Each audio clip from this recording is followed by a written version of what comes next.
Back here, there is a growing push across Minnesota to return land to Native tribes. As Nasser Kilby shows, the recent examples of the land back movement demonstrate how Native people believe that their territory can be restored.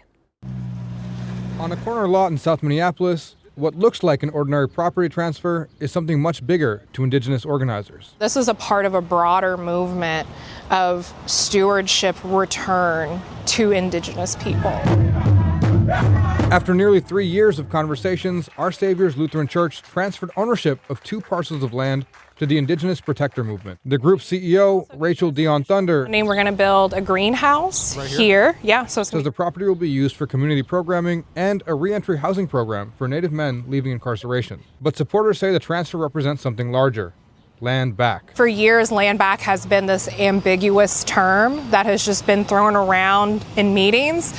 For us as Indigenous people, it's a very real thing, and it's pretty simple. It's land and it's back. The idea is gaining traction beyond grassroots organizations. This year, Minnesota lawmakers approved legislation paving the way for the return of 3,400 acres at the Cloquet Forestry Center to the Fond du Lac Band of Lake Superior, Chippewa. The land sits entirely within reservation boundaries and has been managed by the University of Minnesota for generations. The land back movement is really about putting Indigenous lands back into Indigenous hands. State Representative Leash Kozlowski authored the legislation and says the effort took years of negotiations between the state, tribal leaders, and the University of Minnesota. Some questioned what the transfer would mean for forestry research, but supporters say the center's work will continue after the land changes hands. That isn't going anywhere. The beautiful thing about this is that the only thing that will change is the title, the deed, and eventually the name for that 3,400 acres of homeland. Advocates say these victories are about more than acreage, and they believe